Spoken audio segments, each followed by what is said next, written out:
Hey everyone, welcome to part 2 of my interview with Pete Blatchford. Hi to everyone watching this on YouTube and on Facebook. We are going to dig back into Pete's book, Wicked, Immoral, and Utterly Bad, An Illustrated History of Chicago Theater, from 1837 to 1974. So more than 100 years of florid history. And wicked, utterly bad, immoral, but also pretty fascinating. So we left off really with the establishment of Goodman Theater. And if you have not seen part 1, please do. It's available on Facebook and it's available on YouTube. Because a lot happens between 1837 and the establishment of the Goodman and the WPA, and a couple of things we're going to get into tonight. It's a fascinating history, and as Pete, we talked about last time, what Chicago theater history offers to really history, the history of theater is quite significant. And I like to think so, but it's not a history that's well known. It plays second fiddle to New York, and that's not a slam against New York, but when people got off the boat into this new country, they tended to end up in New York, especially anybody with a theatrical background. So it was natural for them to come from their home country and begin and continue their work in theater in this new country, in this large city. And so, yeah, so it was, I don't fault New York at all for that reputation that they have. Yeah. And maybe even New York feels a little bit of that when it's compared to London. Yes, I would agree. I think of the three cities, London, it would be the theater capital of the world. The theater capital of the world, or at least certainly the English-speaking theater capital. So Kenneth Goodman dies. I mean, he's in the Navy. He dies of the influenza. We can sympathize with the folks living in 1918 in a way, perhaps that previous generations couldn't. And Goodman is constructed in memoriam to him. And it sets off to be different, really, from the beginning. And you make this comment, I found it very interesting, that it was built down, not up. And what does that mean? Well, at the time, the city was still under the Burnham, which required buildings along the lakefront to not obscure the lakefront.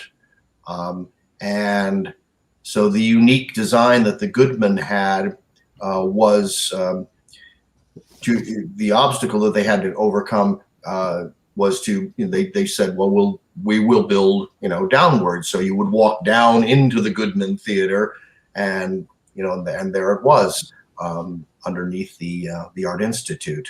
So that was the reasoning behind the construction of that building. Okay, and his parents, William Owen and Malvina Sawyer Goodman, do this in memoriam, and it sets out to be the kind of penultimate theater. Why is it? Go ahead, Pete. Oh, indeed. Well, owing to it was a tip of the hat to what had come before recently. A tip of the hat to the Hull House Players, and a tip of the hat to the Little Theater and Morris Brown, and so they continue the Little Theater movement. If anyone watching has been to the original Goodman, they can testify to the very small stage that they had there. Then later on, they created another theater for new works, but we can talk about that later on. No theater. And how novel or groundbreaking or different would it have been for a theater at that time to also imagine and create a drama school? Well, it was all part of Kenneth's dream. I would say it would be very unique. There wasn't really anything like it in the Midwest. Certainly, I would say there were surely there were theater schools in New York. However, Kenneth believed in the having professionals and amateurs work alongside one another. Right. And he did that largely through the children's theater program, which we can talk about in a little while. But that was his idea. You know, why not have a school where the person who's just learning their craft can't work alongside someone who's been at it for some time? And that was the beginning. That was of the idea of the drama school. Right. That was the idea of the drama school. And as I said, this was the first real serious school of drama in the Midwest.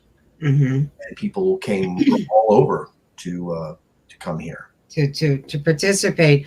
And so the idea before was that professionals performed, amateurs performed, never the twain shall meet.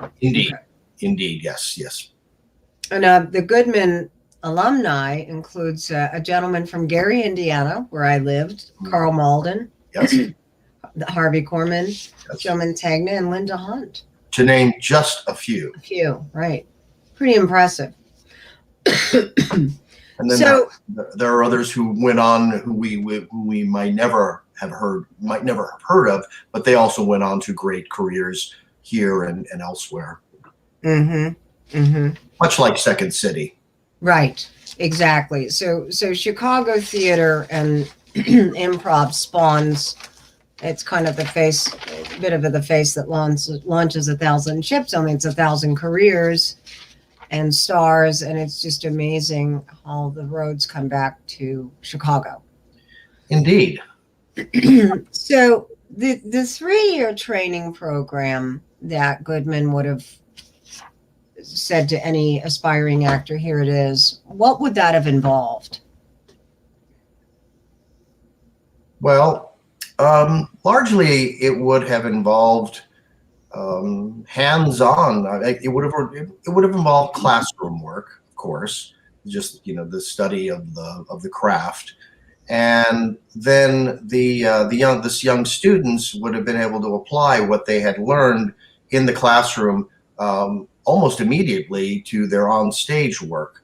I don't know how long it was between when they were allowed, if they were allowed to be on stage, during their freshman year, or whether that was something that they had to kind of graduate into. But that's something that someone who knows more about this than I do could answer. But the idea was pretty much to get them working with these professionals so they could put into practice what they had learned, and then and hopefully go on from there. Okay. And you make the comment that little movement, by the time Goodman is established, little theater movement has come and gone. Pretty much. But it has an influence. Yes. And so what did Maurice Brown, what did the little theater movement, how did it influence Goodman? Well, he saw the potential of what Brown had been doing. What he saw that was the major problem was that Brown spent almost as much time outside the theater raising funds for his productions as he did in rehearsal for those productions. And Goodman kind of saw, well, I'm a businessman, but I'm also have a bit of an artistic streak. I mean, I've written these plays, some with my friend Thomas Wood Stevens, some with my other friend Ben Hecht. And I just don't think that's a workable, viable model. What you need to do is you need to affiliate your theater with an established institution. And what he had in mind was the Art Institute. This was a place that had been around for a while. and they'd already had an established reputation for excellence. And so he made this proposal to the institution, and history tells us that, in fact, it was accepted, and it worked. Legends were created. Legends were made. Mm-hmm, mm-hmm. Now you go on in the book to talk about children's theater, which is another, one of the many faces of Chicago theater. Mm-hmm. Which, in some sense, it feels like a laboratory for theater, Chicago. Indeed. And so children's theater, you said it was slow to cross the Atlantic, slow to get established here. Mm-hmm. But once it did, it really took a foothold. And there were 3 women in particular who made that happen. Mm-hmm. Winifred Ward, Charlotte Sharpening, and then Alice Gerstenberg. So right. What did they do? What did that look like? And what did they do to establish children's theater in Chicago? And did it have a much wider effect than Chicago? Oh, most certainly. The work that those women did is in terms of creating plays for young audiences that spoke to them is still the model that is followed today. There are other innovations, certainly, but essentially the essential model of creating a play that a child can relate to. Moreover, these plays were not just aimed at children; they were aimed at adults as well. Mm-hmm. So that was key. She didn't dumb these stories down for a young audience. They were, and I think that was a huge breakthrough. Up until that time, children's theater really hadn't been taken seriously. It was condescending. It was insipid. It was uninspired. But these women, along with Neva Boyd over at Hull House, took their mission to create theater for a young audience because they understood, as the Goodman did, that children grow up, and so the children's theater audience of today, would be the adult theater audience of tomorrow. The future, absolutely right. It was, so it wasn't entirely altruistic. They were audience building at the same time. Absolutely right. But in the most delightful way. Oh, sure. And you're right. And, a successful children's story writer or movie maker knows that if there's not something in there for the adults, as I think the comment was made in here, a bored adult does not make for a good children's theater companion. Mm-hmm. So if you're not including something for the adults, you're really missing out. Mm-hmm. And that was a new concept. So the progressive children's theater movement, what is that?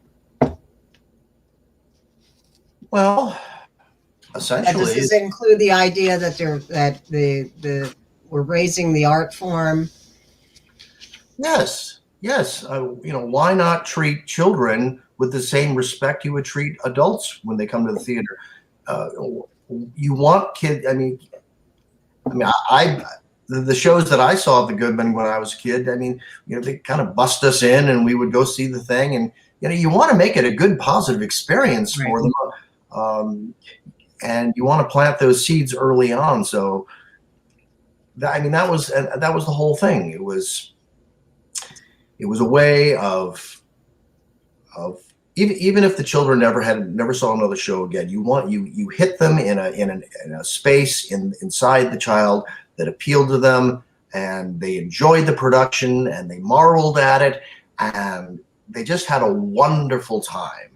And by the way, they might have learned a thing or two. Right. So. Right. Most of the productions, things like Jack and the Beanstalk with the aforementioned Carl Malden as the giant.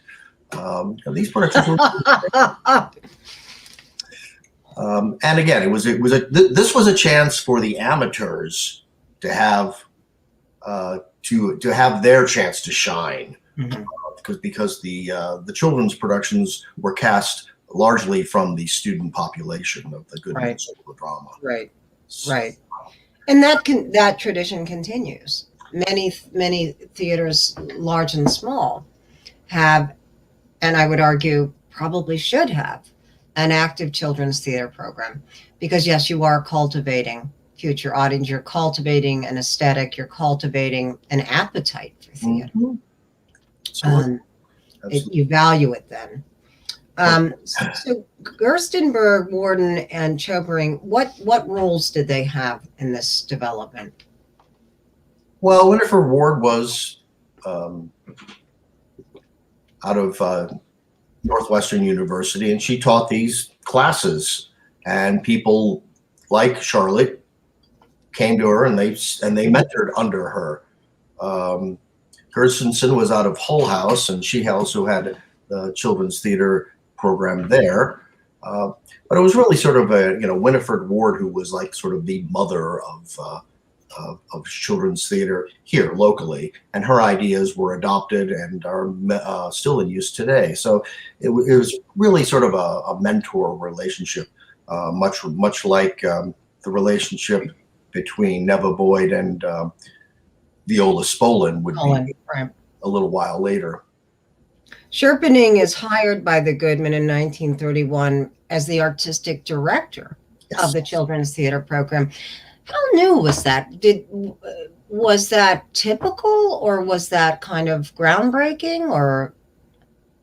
It was. But I think she brought with her enough credibility, enough conviction, and her plays had been produced with success before she had joined the Goodman, so she had a track record, and so I can't remember the exact circumstances of her being hired at the Goodman, but they would have been fools to hire anyone else because no one knew what she knew, and so I think just for that reason alone, she was the ideal choice. I mean, you think about it, even now, an artistic director for a children's theater program, it's like, oh, that doesn't happen every day. Not every theater has that. So in 1931, Goodman saying we are going to have it, it seems pretty revolutionary. Right. And it might have been a little sexist in that, okay, well, let's let the little lady take care of the keys. Just give her a little. I wouldn't be surprised. Theater. A little bit of that as well. But she wasn't fooling around. She knew. No, she certainly wasn't. She seemed to know the formula and knew how to make this work. Whether it was Jack and the Beanstalk, or I'm trying to think of some of the other productions that she fostered and nurtured. But the fairy tales, she seemed to know. She seemed to know the formula. Well, the kids knew those titles. They had read them in school, or they had the books at home. And so, in her mind, it was like, well, let's not make things difficult. Let's take the kids' stories. The kids already Little Red Riding Hood, right? Yeah. And do it. And, and most of them are classics. Absolutely. Some of them are slightly controversial, like Little Black Sambo, but. Yeah, I saw that. I wasn't going to mention that. It was the 30s. It was the 30s. So we move on, and the Depression hits. And amazingly, out of that darkness comes the WPA, right? The FTP and the NTP. And Chicago was center stage again with some of this. And so for those who are listening, the Works Project Administration, the Federal Theater Project, and the Negro Theater Project, in the time of the Depression, Franklin Roosevelt and the powers that be thought the way to get the nation back to work and back, out of the trenches of the Depression was to heavily invest in training and the Civil Conservation Corps and the Federal Theater Project, which was unlike anything that came before it or after it. So FTP, it's the first federally funded arts program. It comes to Chicago, and you write that Thomas Stevens, his vision was too narrow, right? Yes.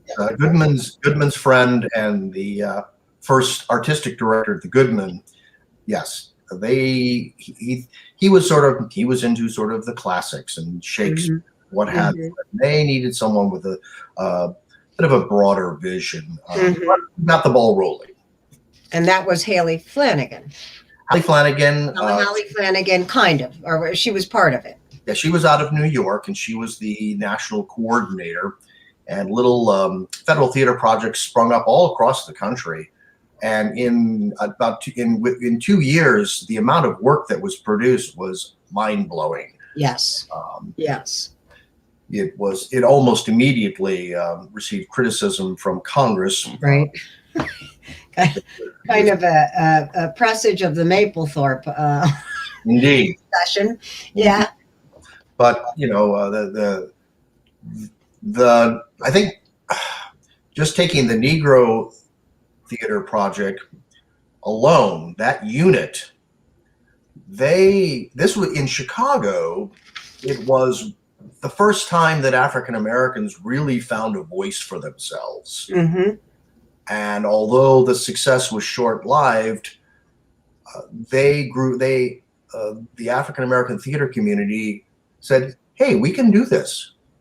We can do this. We are good." And so, Shirley Graham, Ted Ward, and Catherine Dunham. She was a dancer. Right. They found a voice. They found the strength.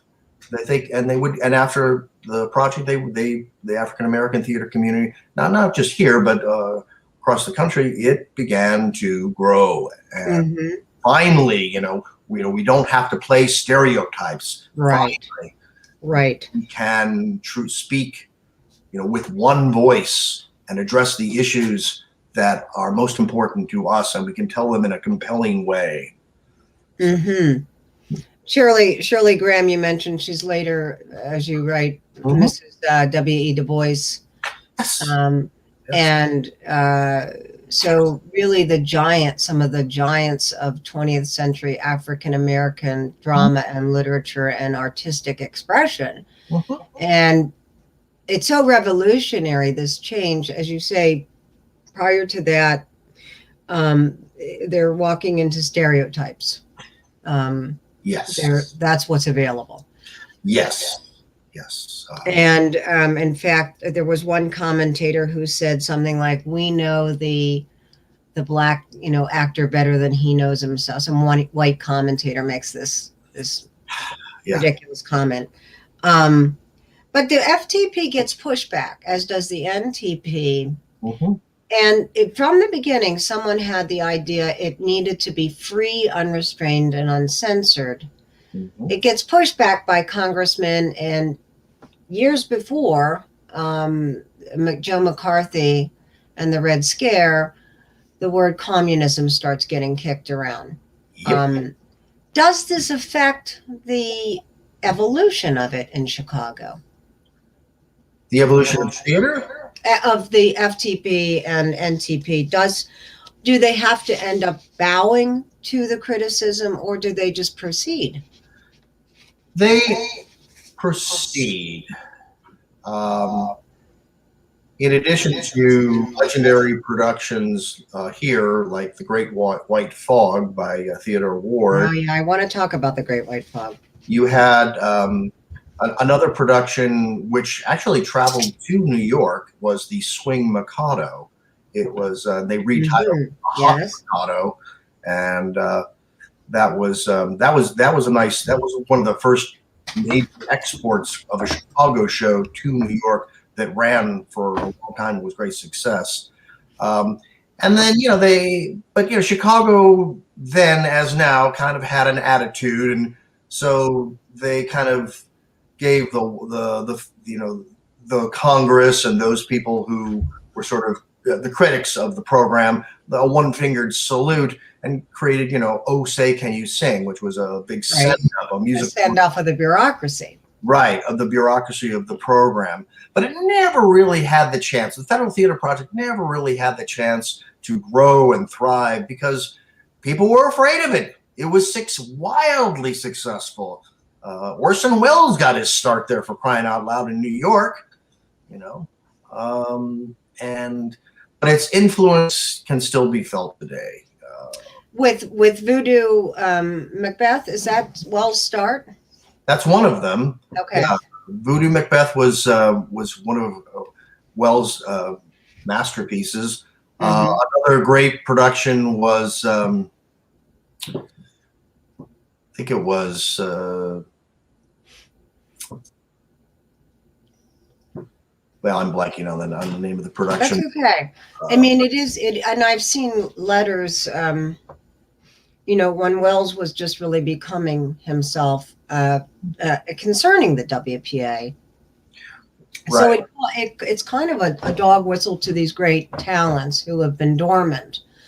And Harry Hopkins, says, it's going to be free. It's going to be uncensored. So there is some clarity of vision that then allows this expression. And then it has this other practical side where Swing Mikado, has enormous commercial success. With an reimagination of Gilbert and Sullivan's The Mikado with an African-American cast. Exactly. Yeah. Yeah. And so it's creative, it's instructive. And then another thing it does, a lot of towns like the one I live in, which at one time had multiple theaters, where my grandfather was from in West Virginia, multiple theaters, which is unimaginable now, in a sleepy little one cafe town, because that was the entertainment. That was it. If you were a lumberer, a coal miner. And so then 20s comes, the movies couldn't really get very popular. And so all of the theaters start kind of closing. There's no more vaudeville going out. But the WPA says, oh, well, we are going to bring the theater back to small towns. Well, the belief was, you have these artists who are out of work. Why shouldn't they continue to work in the area of their expertise? Right. And the Roosevelt administration said, I don't know. I can't see any reason why. And I'm not sure, but I'm going to go out on a limb and say that Eleanor Roosevelt might have been behind pushing FDR to create this program. And she had a willing accomplice in Harry Hopkins, who also shared her vision. And then they found the perfect partner in Holly Flanagan. And she, the three, certainly it was Harry and Hallie who got the ball rolling and launched nationwide. So you had, Federal Theater Projects, New York, Chicago, Seattle, and Detroit, and other cities. But it was like a 2.5-year program. But in that amount of time, as I said, the amount of work, and all the time they're fighting the bureaucracy. Right. All the time. So it was not just a matter, and you know how much trouble a regular production can run you into. Let alone something that is political or satirical or unconventional. Yeah. So let's talk about the big white fog. Okay. It's one of those things when I read this book, and by the way, for anyone just checking us out, I'm talking to Pete Blatchford about the book Wicked, Immoral, and Utterly Bad. It's fascinating illustrated history of Chicago theater from 1837 to 1974. Available on Amazon, available on Barnes and Noble, available, and we'll give the website out at the end. How you can pick up a copy of this. Also available in the lobby, the gift shop of the Goodman Theater. So if you want to physically pick it up yourself. So the big white fog, right? Social realism. has quite an impact. And it seems there are no neutral opinions about it. It seems like it's pretty polarized. So what is it, and why did it create such a response? Well, essentially, it had the core issue with the critics was that it had white people and black people working alongside one another, and that in those times was a sure sign of communism. Above all of that, of course, the white is the fog is the fog of prejudice and capitalism, and it pits people against one another. And these were controversial topics of the time. I mean, you've already have a program that's being, labeled a bastion for communism at the time. But these people were the people who put on this production were brave. It didn't run for very long, but it made its mark. It ran for just a few days. They closed it down. I think it ended up in a school gymnasium. It was the little show that could. But in spite of its short run, the impact that it made, I think, still resonates now within the African American community, because a lot of the same issues are relevant. And you said that even there was some pushback from African American audiences. There was. They weren't. You would think they would embrace these ideas, but they were people of their time, and this was. I mean, maybe they said, we kind of agree with this, but do you have to say it out loud in an important play production like this? We don't mind change, but we want to do it very slowly, because we don't want to get, we've made some progress, and it would be so easy for the white man just to slap us back. Oh, absolutely. The whipsaw to that they'd experienced time and time, the Tulsa Massacre, the KKK, whatever it was, a little bit of advancement, and then right back to the Dark Ages. Exactly. And I think those African American audiences who came to see, they were most fearful of repercussions. Absolutely. Absolutely. Not the play itself, but how it might affect them, which on one hand speaks to how well the play was done. Absolutely. I mean, when you say it was a couple performances and then in a gymnasium, when something is that so much feeling is percolated to the top, it's on to something. That play is on to something. It hit a nerve. Yeah. It said it, but it needed to be said. Somebody had to be there and say it first, and Ted Ward did. He certainly did. So then we're in the 30s, where the FTP and the living newspaper comes up. Yeah, those were productions that were done nationwide. They were kind of like, not just the living newspapers, but there were other productions like AAA Plowed Under. And they were Power, Spirocheet, 1/3 of the Nation. And they were touring productions. So they were created in New York, and then each, so the Chicago unit, they put on their version of it. And so that was an absolutely unflinching look at issues. So 1/3 of the Nation, taken from FDR's speech about 1/3 of the nation being ill-housed, ill-clad, ill-fed. Yes. Spirocheet being about sexually transmitted diseases. Power, that's very obvious. So they're just going right for it. They're just going right on the nose of the issue. And how was Living Newspaper, how were their performances received? Who was going to these shows? Well, I think a lot of people, the people who I think the people who went to go see them were people who were just kind of curious. What is all of this about? Right. And I mean, the concept of it was a new theatrical concept. In very sort of presentational. It wasn't like a kitchen sink drama. It was very much.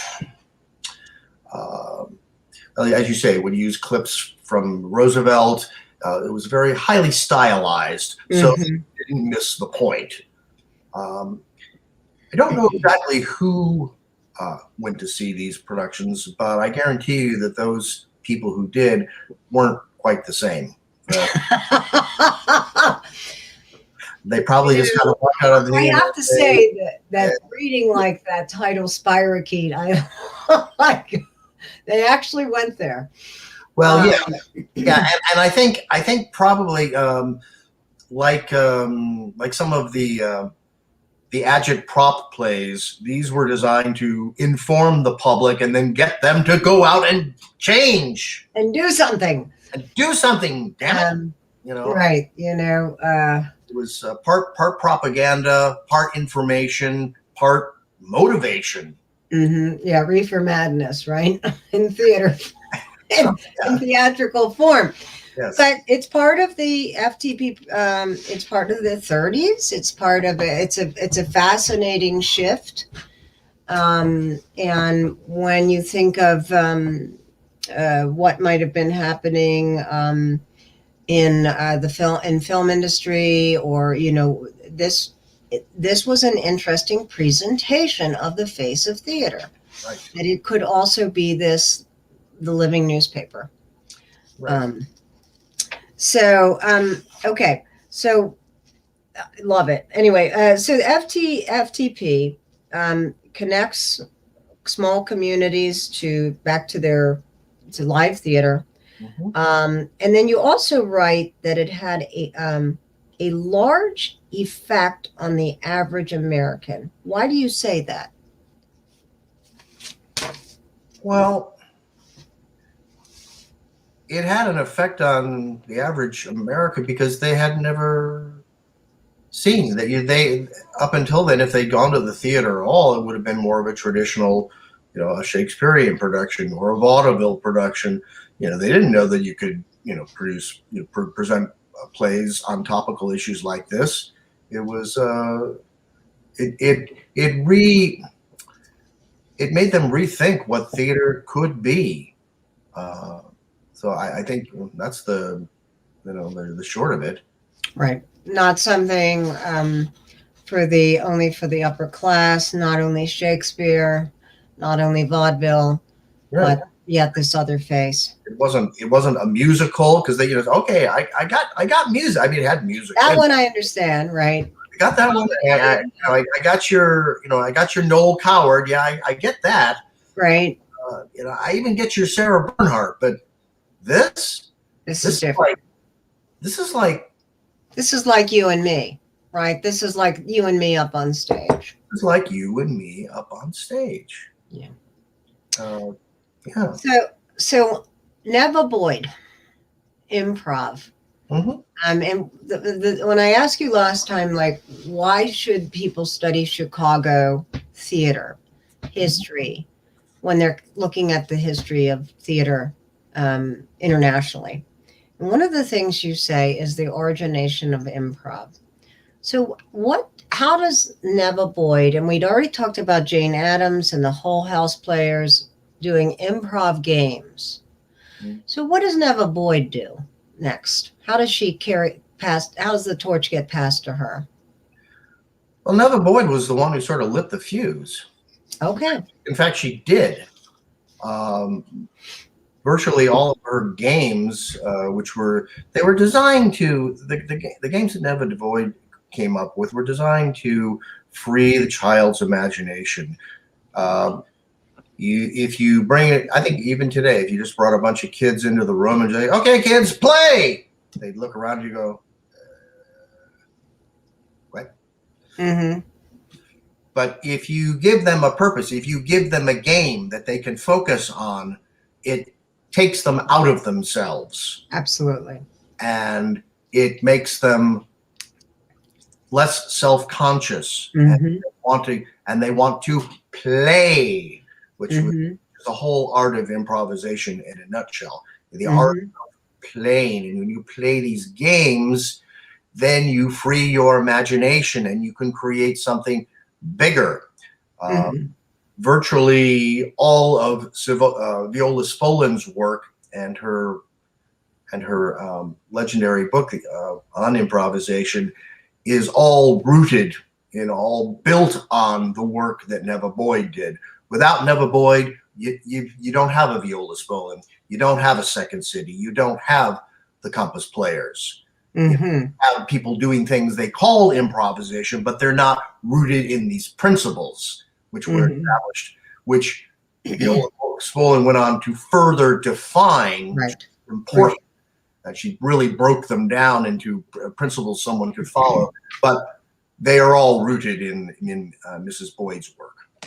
She's a children's theater. She's part of the children's theater movement. Indeed. Right. And she's founder of the recreational training school at the Hull House, which was funded by the Works Progress Administration. By the WPA. And she creates these workshops that emphasize play. Yes. Is the idea for this to be something that informs the theatrical process, the comedy process, or it's just play for itself? It's play largely for itself. As Neva discovered, though, it had other benefits. Absolutely. For those kids who were so inclined, it awoke in them. It awoke their imagination. And Viola, one of her students, learned as she was learning. They were, again, we're talking much like Charlotte Copenny and Winifred Ward. We have this mentor relationship going on between Spolin and Boyd. And it was Viola who saw the larger potential of these simple games. Mm-hmm. She kind of took what she learned from Mrs. Boyd and ran with it. But again, without these women, there's no Saturday Night Live. There's no Saturday Night Live, and I wonder how many improvisers and improv folks actually know of these roots. If they know it, they know Second City. They know Second City. They know Improv Olympics. They know right. They know Shauna. They know maybe the history from the last 40 years or so, but they don't know this history. They probably not. It's and that's why Hull House is so important to the overall telling of the story of Chicago theater, because you have the Hull House players early on in the century. Then in the mid-century we have these games which are being developed. Everywhere you go along in the theater history of Chicago, Hull House keeps cropping up, and we're going to talk a little bit more about that a little bit later on. I'm not going to give a spoiler now, but without Hull House, we don't have the storefront theater. Right. We don't have it. Well, yeah. It's something with a social mission that incorporates the arts, and says, let's see what we can do, and pushes boundaries. Mm-hmm. Right. So Viola Spolin, her student comes along, and you identify in terms of improv, physicalization, spontaneity, right, intuition, audience, transformation. Mm-hmm. And then further you say showing, not telling, which is also what I teach with improv and writing. Mm-hmm. A moment of explosion, right. Unhampered knowledge beyond the sensory equipment of the physical and mental, part of the game, not the lonely looker honors, and actors and audience alike receive the appearance of a new reality. So Spolin says, I'm going to take what Neva Boyd, my teacher, has done, and now I'm going to give it more refinement and classification. Yes. It was necessary for you know, but she saw, as I say, as a lot of brilliant people do, what never perceived as these games to sort of like stimulate her students. She was on to something, but it took Viola to sort of like say, wait a minute here. Mm-hmm.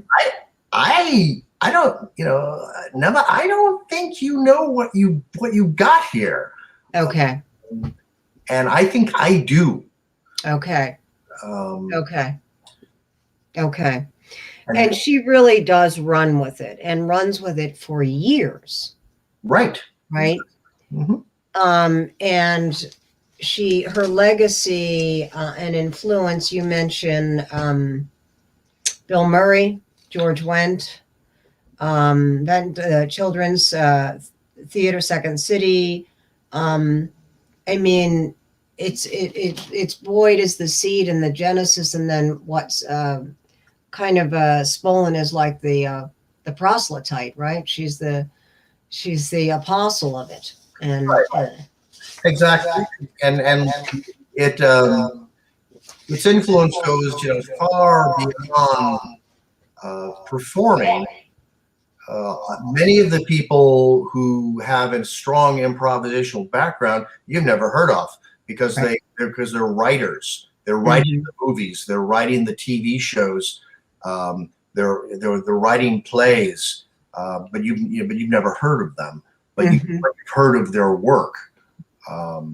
And so the influence of these two women is vast. Yeah. It cannot be overstated. I don't think so. I don't believe so. So talk about story theater and compass theater. How do they come into the picture?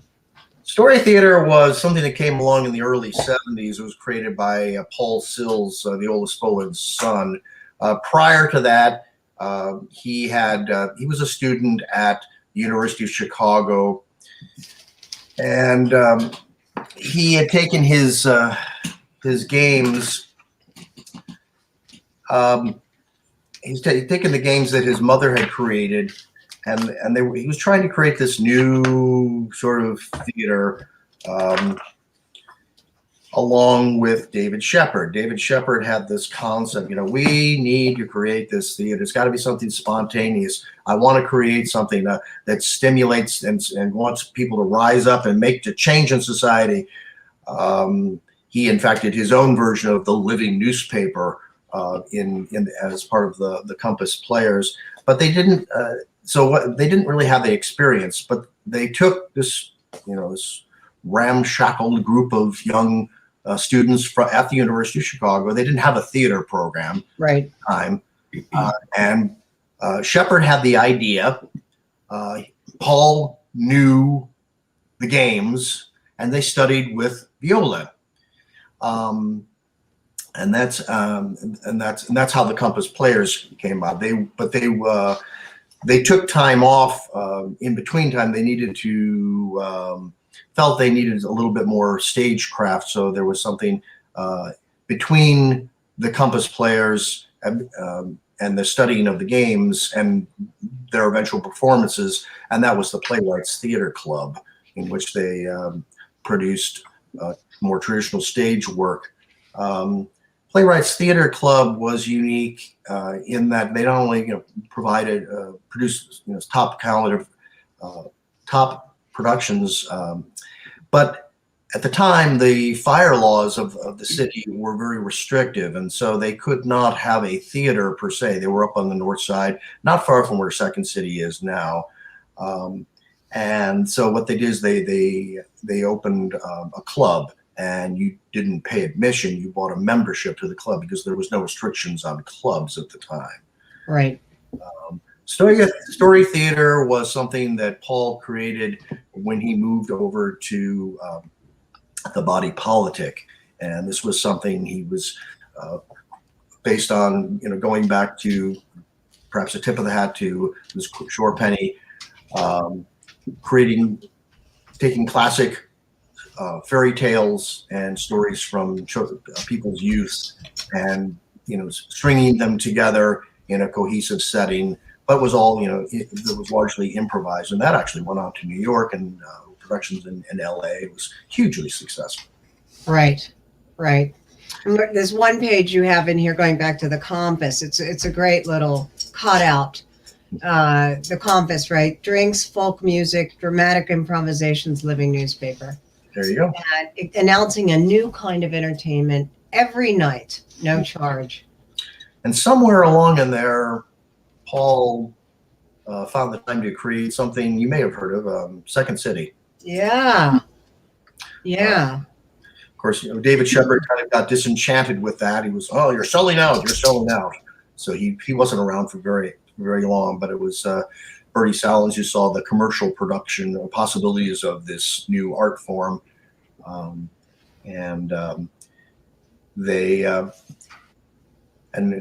Paul was a restless man.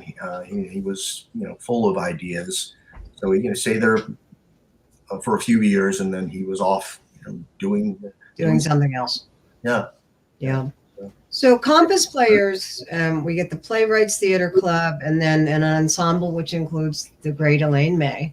Yes. And Mike Nichols, right? And I think some people do have some sense that Elaine May and Mike Nichols, improv theater, significant forebears. Ed Asner was with the Playwrights Theater Club, and then he went on to New York from there. But yeah, basically everything you see that Mike Nichols and Elaine May did when they took their show to New York, that was all Compass stuff. So everything they'd learned from at the Compass and their study with Viola Spolin. So it was great stuff. And I'm sure that Mike, as a director, was hugely influenced by Viola Spolin. In his working with actors, he brought to the film and the theater this new approach, free. Again, more influence. Yeah, more influence and tangential influence beyond Chicago. Yes. We are talking to Pete Blatchford. The book is Wicked, Immoral, and Utterly Bad, an illustrated history of Chicago theater from 1837 to 1974. And we are now progressing into the 50s and 60s and looking at the origins of Second City with Compass Players, Playwrights Club, and Viola Spolin, Neva Boyd, some of the luminaries of Chicago history, theater history, who then have such an enormous influence on not only improvisation and drama, but comedy. You mentioned something I meant to come back to, that music. You said that music was important to improvisation, that got interwoven. How did that become important? Well, if anyone has been to see a Second City performance, they'll remember that the piano player, and it's usually just the piano player, his accompaniment to the sketches is integral. It's like watching. It brings another element, like watching a film. A silent film and having the music, yeah. Exactly, it's similar to that, or a regular. A regular feature film with musical score, and it's the musical element impacts you in a way that you're not entirely sure about. That's okay. My dog has been kind of throwing up, and so I thought, well, yeah, this is my this broadcast is my turn to have a dog embarrassment. I see Eve has arrived. Yeah, I'm not sure what she did or ate or who knows. Yikes. It's just, you'll see me go mute occasionally. So the music is an added feature. Yeah, it brings another element to it, an element of enjoyment. It counterplay between the actors and the musician. They can work off each other. So yeah.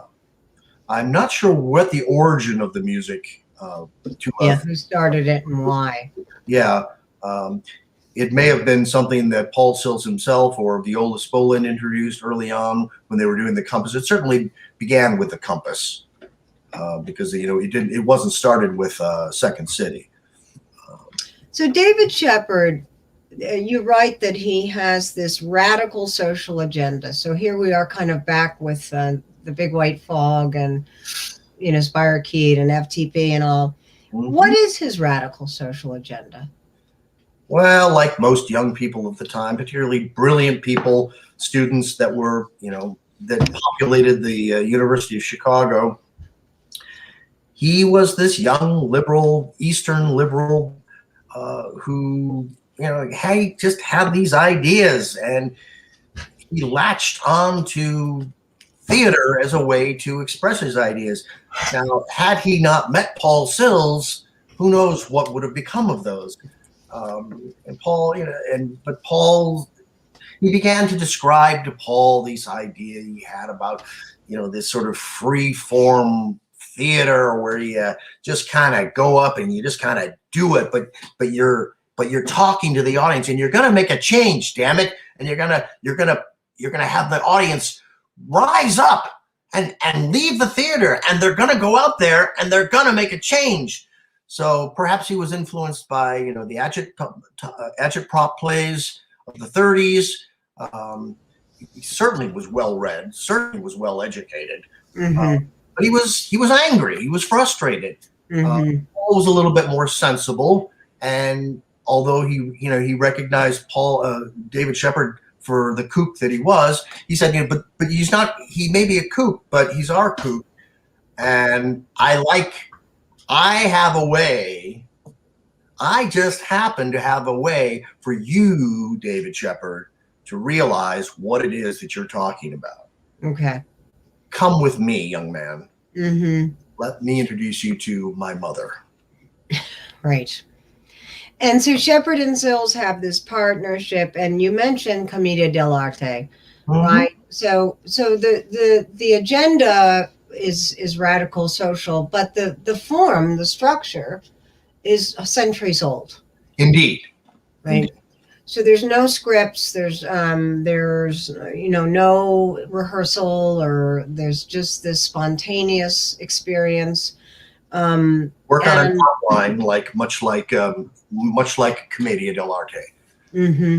An outline and stock characters. And you have an ensemble that knows each other well, and knows what they're a certain range of what they're going to do. Indeed. Kind of to me like Mike and TJ, kind of like yes, they are, that you don't know where they're going to go, but you also, there's a range of characters that they're going to assume. Mm-hmm. So moving on and moving up and attempting to read my own writing from the body politic, we get what the organic theater. So what's the organic theater? Or what's the relationship of the organic theater to the body politic? The organic theater was created. It was founded in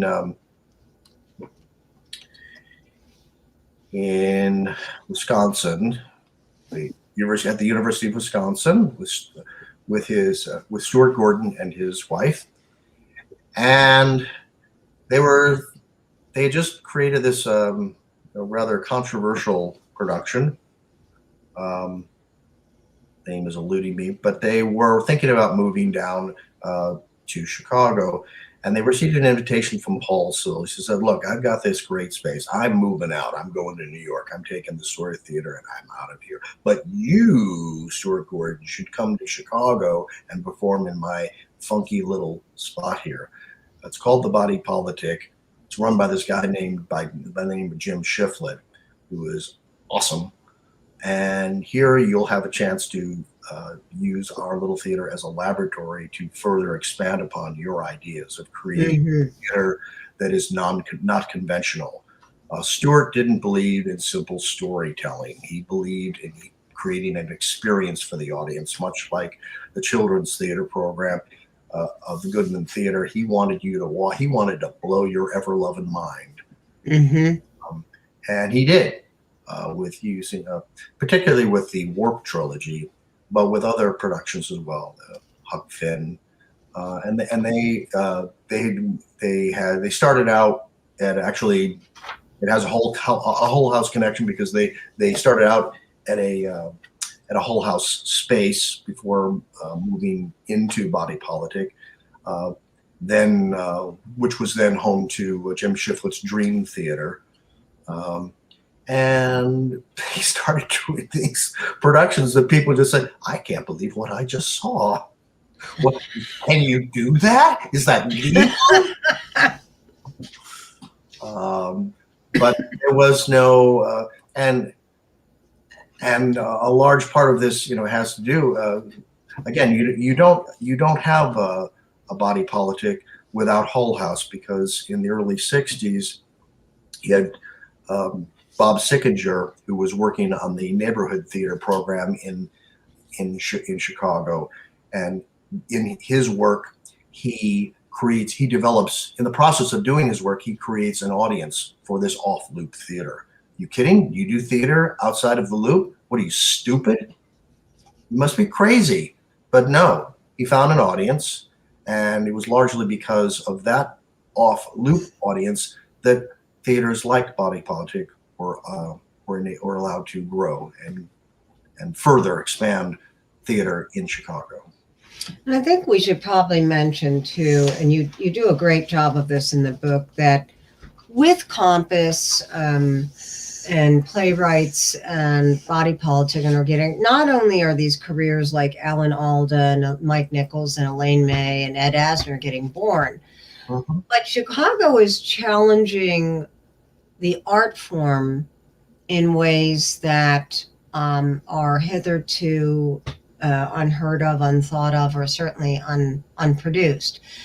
So replacing traditional seats with cafe tables, making this improvisational, including music, and I think this expression was unusual, dialogue of an unusual nature. Saying that basically theater can be these other things too. It isn't people dressing up, sitting in a seat, watching something for 3 hours and going home. Right. It can be in your face. It can be a little you're sitting at a cafe table having drinks. It can be completely improvised. How unusual would this have been for its time, 40s, 50s, 60s, 70s? How different would this have been? Could you have gone into any city and found this? Was New York doing it as well? Or was this really experimenting in Chicago? It was very unusual. As I say, even at that time, the concept of going to the theater was, we're going to the Goodman, we're going to the Schubert. We go downtown because that's what you do. What those nutty kids were doing, on Lincoln Avenue, most people weren't going to see it. Only the adventuresome would go see things like that. Go see something. Go to a trolley barn on Lincoln Avenue where these kids were putting on this show about greasers from the 50s. What's that all about? Well, it was, it was two graduates from the Hull House Theater program who wrote this musical, and it was a hit. And that was, Grease itself was, it was gritty. It was in your face. It wasn't polite. It wasn't. It allowed for productions like Hair, which came out of New York, to be at all, Right. Right. That's right. It said, well, if we can go here to this distant star, you certainly can come here to the moon. Visceral. It was immediate. And it wasn't always polite. Right. Right. But those people, those audiences who discovered it, they loved it, and it allowed for, without those early shows, without people like Jim Shiflett and Bob Sickinger, there is no Steppenwolf as we know it. Right. David Mamet would have had to gone somewhere else. Right. And we still have yet to get into Mamet and quite a bit else.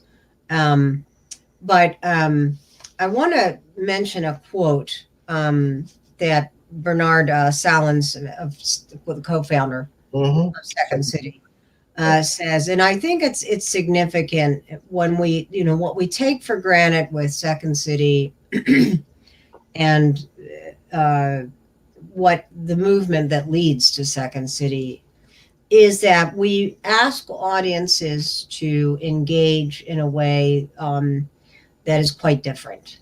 So he says, the fact that we can create the whole world with 3 chairs and a hat is incredible. The truly fascinating thing is to get an idea in the morning, see it on stage in the evening, filtered through the actors and the audience. This, I think we take this for granted, how groundbreaking Neva Boyd, Hull House, Viola Spolin, Compass, how groundbreaking these movements and people are, leading to the idea that theater can be something that connects with people on many different levels in many different ways. Absolutely. And in the case of Second City, which has its origins as being controversial and raising topical issues, but if you can make people laugh, then the medicine goes down, and it does, absolutely. Spoonful of sugar, you better believe it. Yeah, and it doesn't help that you've got. It doesn't hurt that you've got them sitting around cocktail tables, drinking alcohol, and in a very warm and inviting and pleasant atmosphere. That's right. When you go to the theater at the time, you would get your ticket. I've got my ticket, and I'm going to go sit in row B. You have to sit. It's almost like church, right? You have to sit in the pew, listen to the sermon.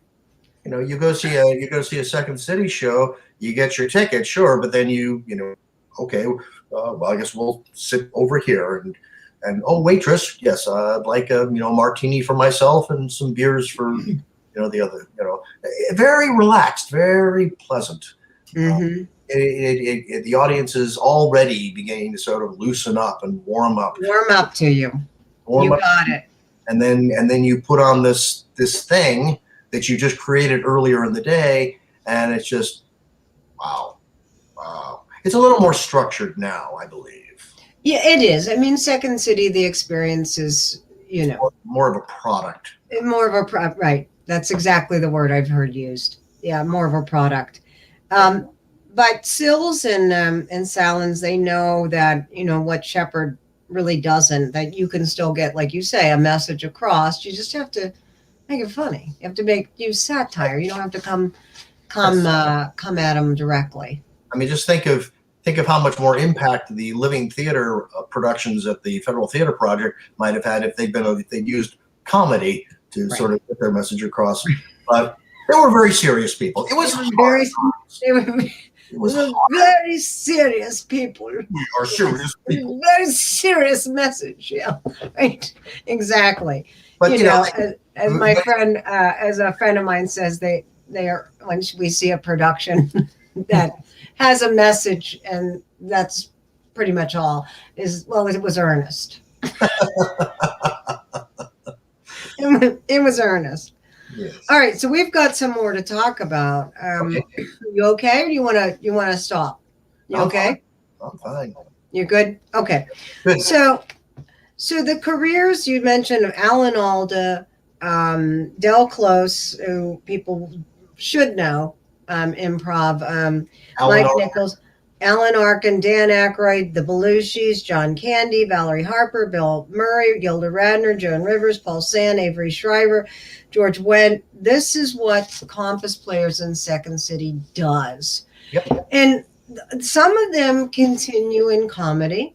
like George Benton, Cheers, Uh-huh. and some of them like Alan Alda do both, right? Comedic roles, straight roles, Mm-hmm. television, film.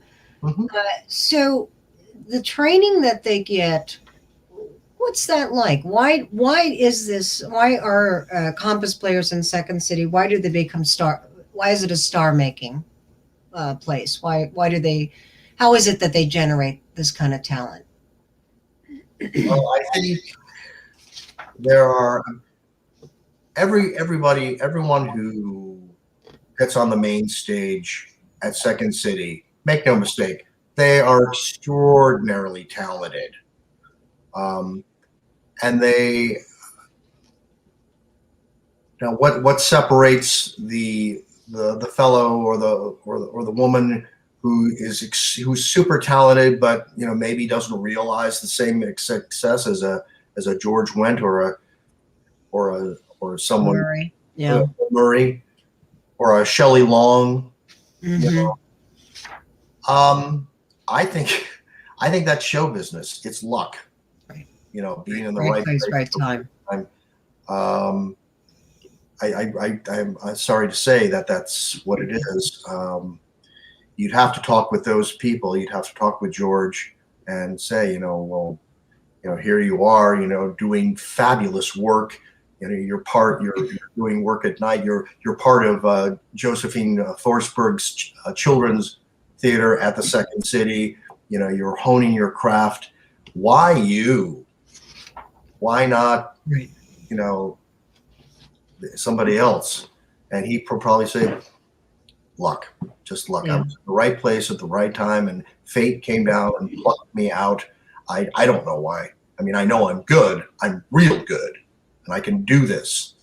But why am I here, and why are some other people who I knew who were equally talented not? Yeah.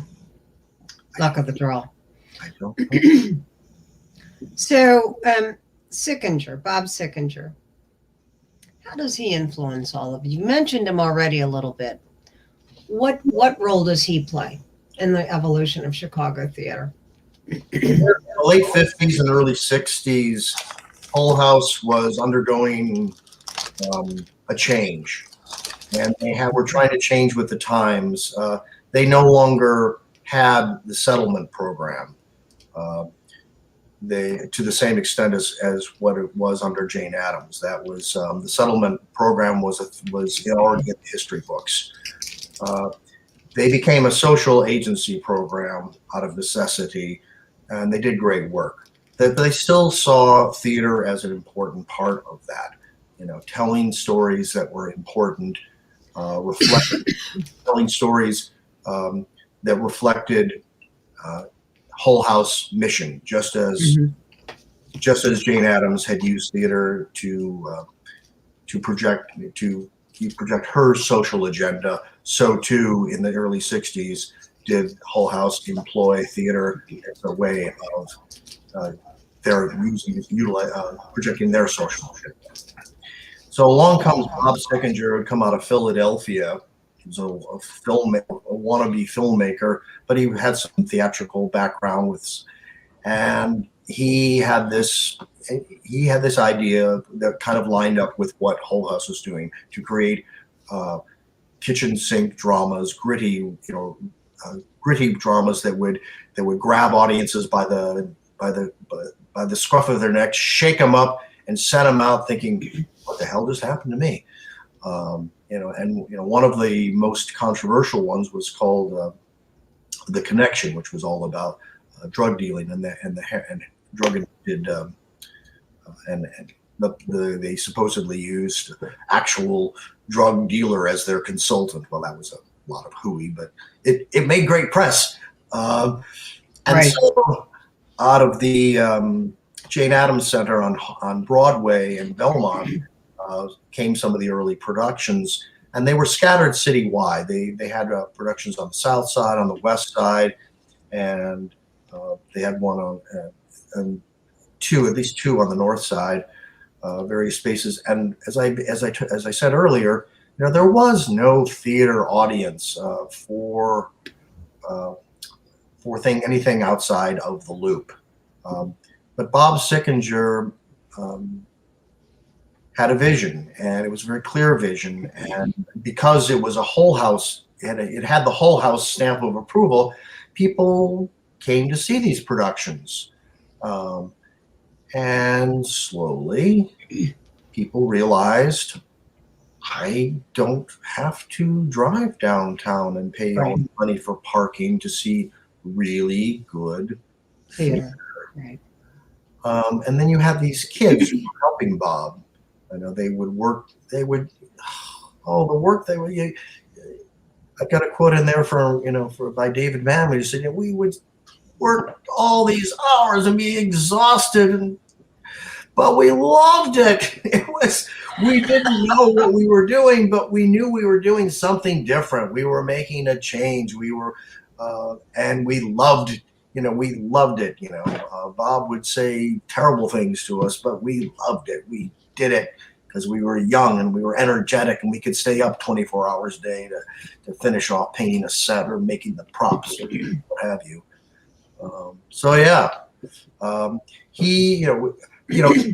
Really the story of the off-loop theater movement begins with the Playwrights Theater Club and Second City. But those were sort of like different environments. That was more like going to kind of a nightclub. It was not quite as alien to audiences at the time. So, you go to Second City. It was hip, man. It was hip, young, fresh. And so I was like, oh, I'm sitting around on these little cocktail tables and these nice little these groovy little wooden chairs. And they're serving me drinks, and I feel great. This is wonderful. So it was more of a club atmosphere, but it was kind of a taking a page out of jazz, right? And and this all goes back to the Iroquois theater fire, where the cities of Chicago said, "Yeah, you can't have a theater production unless it's in a theater," and they had to find creative ways around this. Thus, Second City. Thus, if you were going to the Playwrights Theater Club, you would buy a membership for the evening. Right. So the seeds had been sown. Bob took it up a notch, and there was more of a traditional theater setting. I don't know if you had ever been to the Jane Addams Center, or I have not, actually. So that's on my list when I go back to Chicago. Sadly, it's no longer there. Yeah. So there's a memorial or something? I don't even think there's that. There's not even a plaque. There might be. It's been a while since I went there. But when I was starting to work on this book, I was going to go back and take all these pictures, and I went to go, hey. Yeah. It was kind of like when I went back when I was trying to take some photos of the old Goodman space, and I didn't realize that they had bulldozed it. It's like, hey, what? It was here like 4 years ago. But the Art Institute had built their new modern wing. Mm-hmm. They built that. They built it right on top of the Goodman. Okay. Okay. So Robert Sickinger and the Hull House and 64, and then you say that it is later revived at the legendary St. Nicholas by William Macy, who I know does have a relationship with David Mamet, or they started together kind of. Mm-hmm. So take us into that era of Bill Macy and David Mamet, and where does Chicago and sexual perversity in Chicago, where does Chicago theater go now with Macy and Mamet and company? Well, Mamet took what he learned from Bob Sickinger, and he found this spot on Halsted near Diversey, and they created this. And they said, I've got these plays that I want to produce, and nobody else is going to touch them, so I'm just going to do them myself. So he reached out and he hired these actors. One of them happened to be, Bill Macy. Rocco Jans was their music director. And they did things like, in addition to Mamet's plays, they had a children's program called Captain Marbles, which was created at the Hull House space, and it was improvised. It was always featured Captain Marvels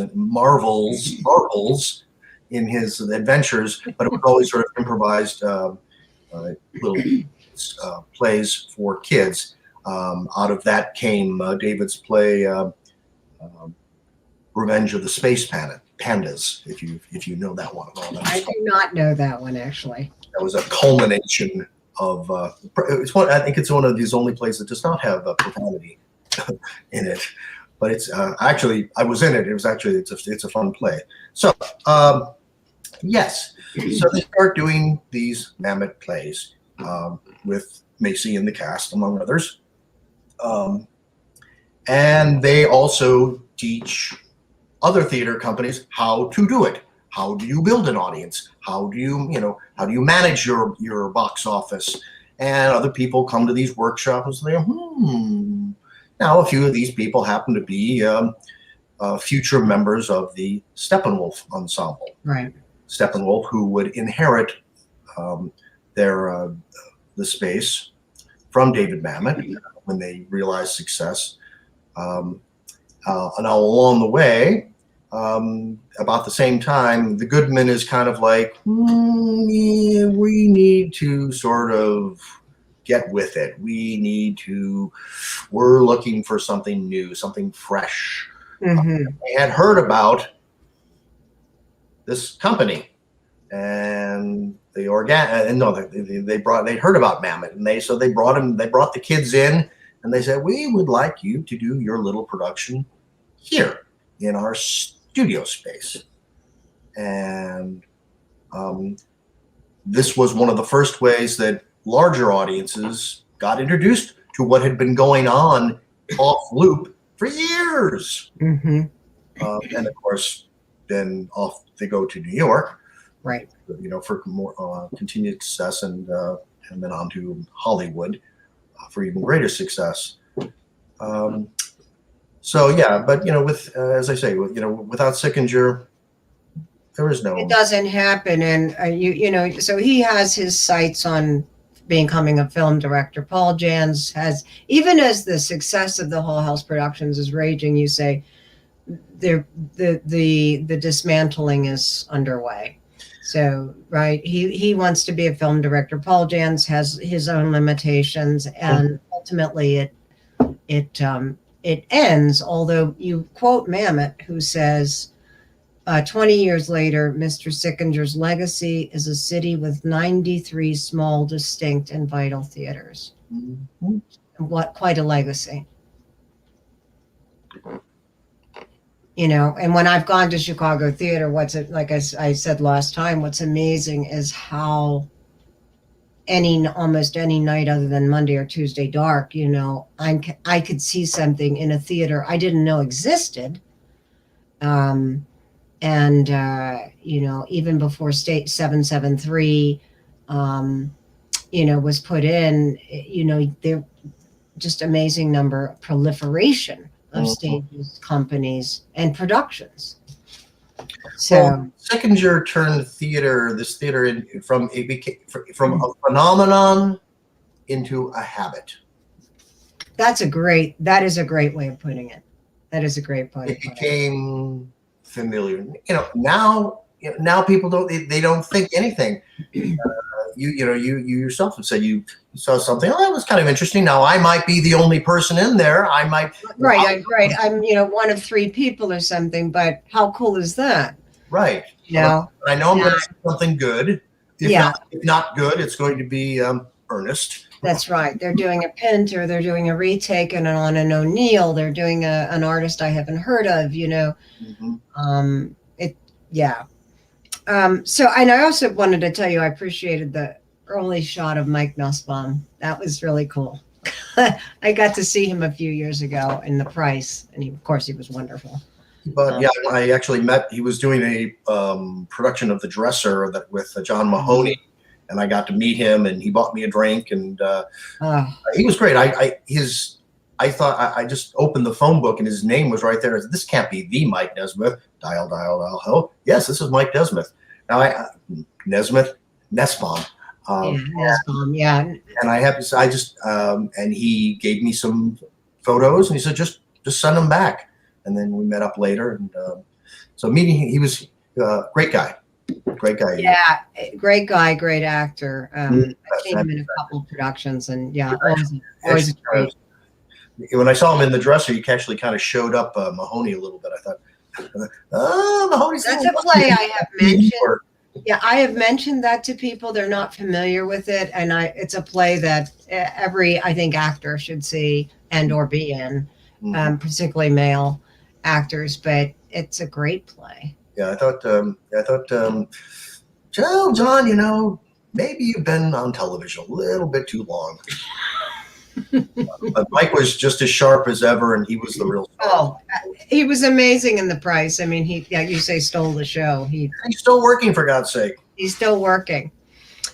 All right, so now we're going to move. And for those just checking this out, I'm talking to Pete Blatchford. The book is Wicked, Immoral, and Utterly Bad, an illustrated history of Chicago theater from 1837 to 1974.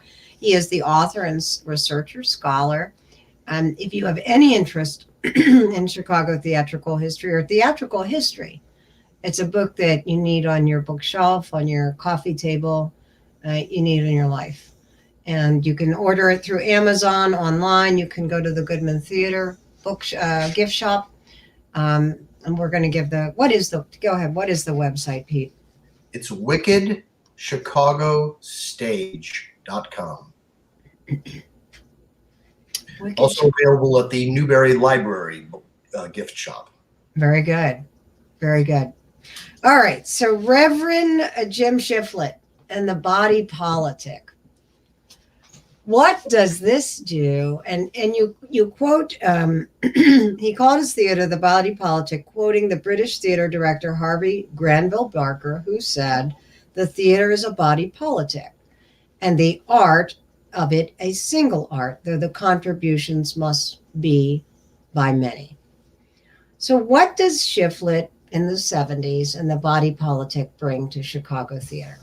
Well, first of all, Jim Shiflett builds on what Bob Sickinger had been doing. In his body politic theater, he has his own project, which is the Dream Theater, very sort of existential, experimental thing. Nobody knows quite what it is, but you know what you've seen once you've seen it. And he says, I'm going to create a space where anybody who wants to can come here and they can put on a show. So this is a laboratory that we're talking about. Whereas if you've got a good idea, you bring it to me, I'm going to give you a space. We're going to get you an audience, and you're going to be able to do whatever it is you want to do. What's your thing? I know what my thing is. I know what gets me going. What's your thing? So various companies throughout the years would come in and they would do their thing. And most, some of it was good, some of it was awful, but none of it was indifferent. And some of it was just earnest. As my friend would say. So I'm going to read a quote again. And so he's also using, you say Shiflett went so far as to host workshops steeped in Viola Spolin's game theater. Yes. Sharon Phillips, former managing director for Body Politic, remembers her experience this way. I signed up for a class in theater games at this really funky place on Lincoln Avenue, the Body Politic. It was hippie heaven, really. My teacher, Jim Shiflett, tall, bearded, sandaled, had been taught by Viola Spolin herself. He made a convert out of me.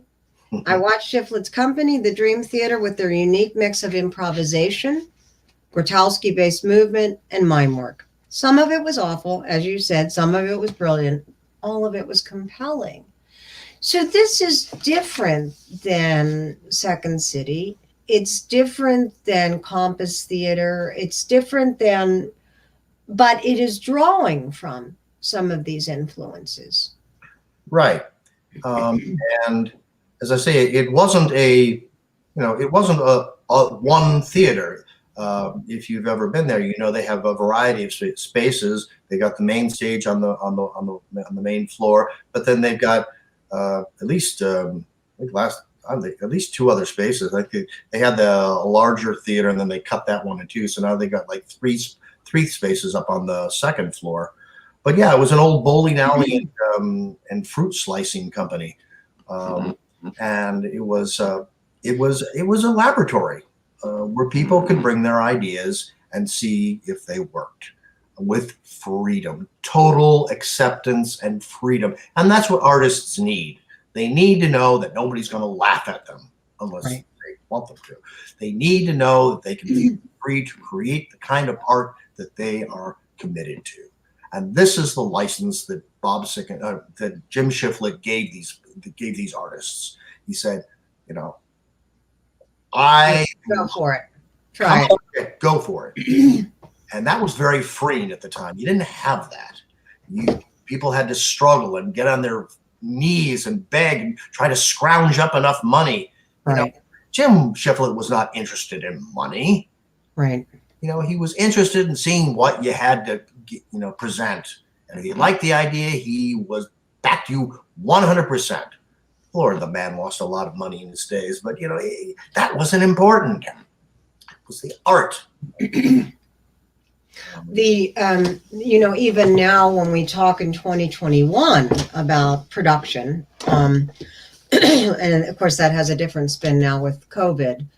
The idea is, I went to a theatrical conference a few months ago, and the idea is that from the guy who organized this was, you got to get your contacts lined up. You got to get the production through line set up. You have to, here's my little black book, and you got to plan out 5 years, and it feels so daunting and inorganic and a little horrifying to think that it becomes almost like creating the A-bomb, just trying to put on a show.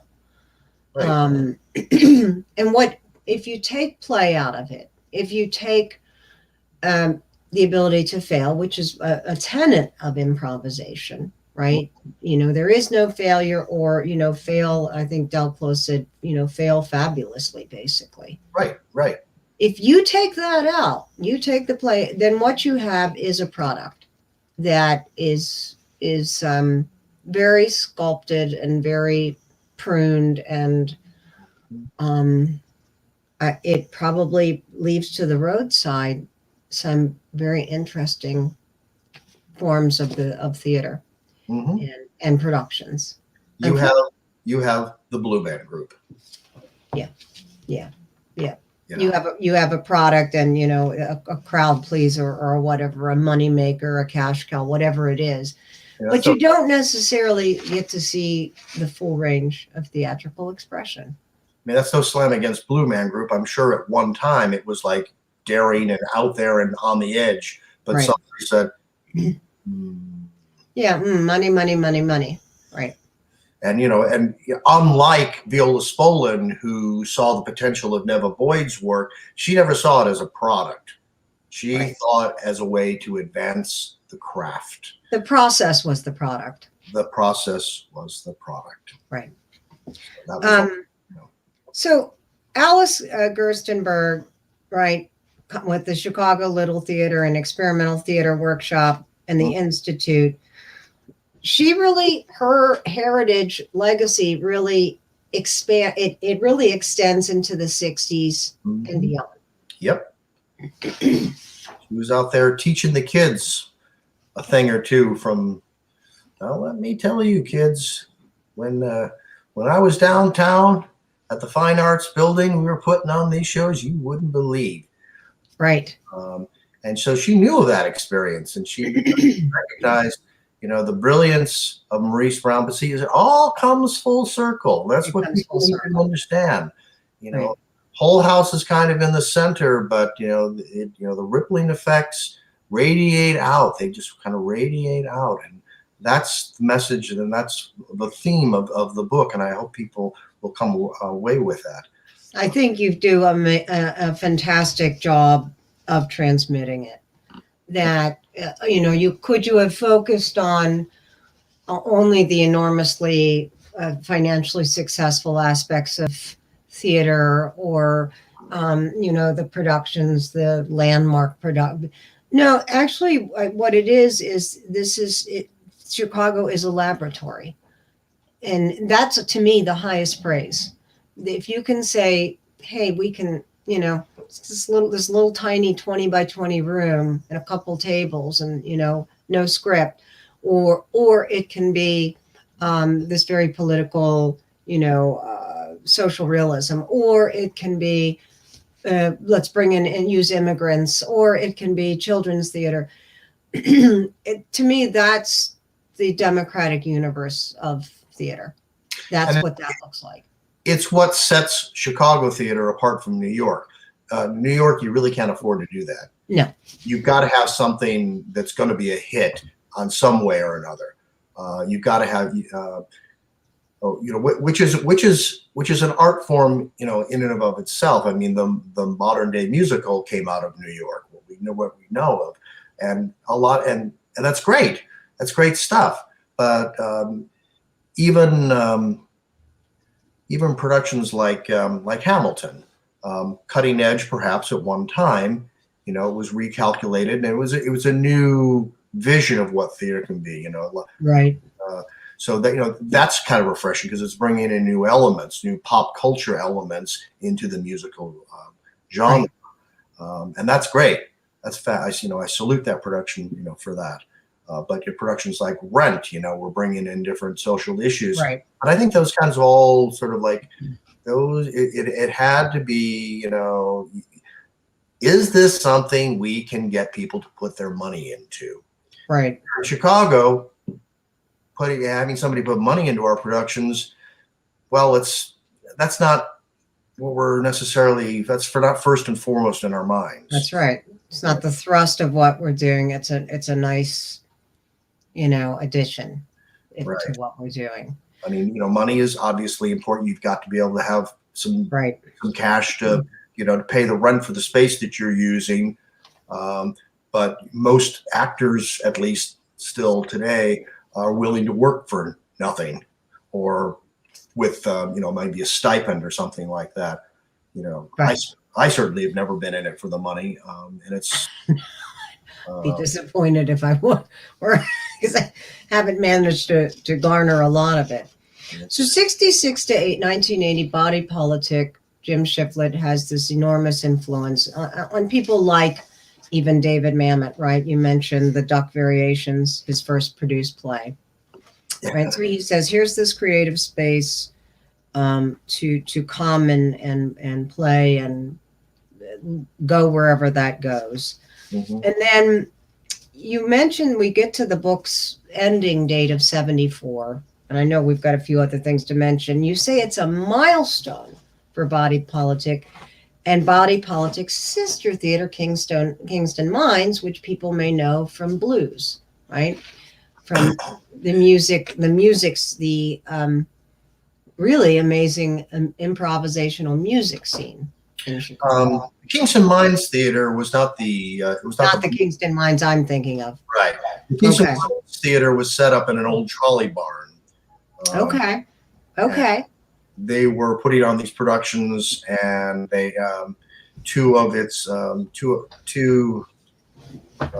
Warren Casey and Jim Jacobs, two alumni of the Whole House Theater program, said, we really like rock and roll music, especially the rock and roll that we grew up on, the Elvis and the Jerry Lee Lewis, and we, I think we could do something. And they did, and Jim started writing this book, and Warren started writing this music, and they brought it to the folks. Now, I don't know whether they had founded Kingston Mines. I'm not sure how they brought that show to Kingston Mines, but the commercial viability of that show opened New York's eyes to what was going on here. And they said, well, if you got this, and this is really good, what else do you have? Now, not everything went there. I think, but but it began to have catch the attention of the big boys in New York. Mm-hmm. And again, the law is defining this by saying, well, if you're going to be a theater, and they're kind of skirting around it with Second City and Playwrights Theater by being a club, selling memberships, and then doing kind of whatever they want. Mm-hmm. Okay. Exactly. Okay. Exactly. Yeah. So I mean, when they brought Grease to New York, only one of the original cast members, maybe two, were actually used in that production, and they well, you've probably seen versions of it. It became more of a product, but it still had an edge to it. It had a Chicago edge to it. I mean, right. All of the college and high school productions have alternate versions. Yep. The chicks will scream for Green Lightning. So we've touched on Stuart Gordon a little bit, coming from UW-Madison. Yes. And he's about in this time period as the book is coming to a close. So what's his influence on Chicago theater? His influence is in his storytelling technique. He and Mamet approached theater in two very just unique ways. Mamet was very sort of kitchen table, gritty drama that kind of rubbed your face in it with a poignant message. Stuart was all about, I'm going to blow your ever-loving mind. Right. Check this out. Right, a nude scene in Peter Pan. Yeah. Right.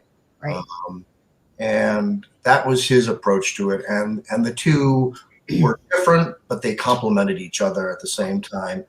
And so people realized, I don't have to just bring this idea that I have for a theater piece, and it doesn't have to be one way. I can blow people's mind, through brilliant writing, or I can blow their minds through dazzling them through brilliant production techniques and a good story to go along with it.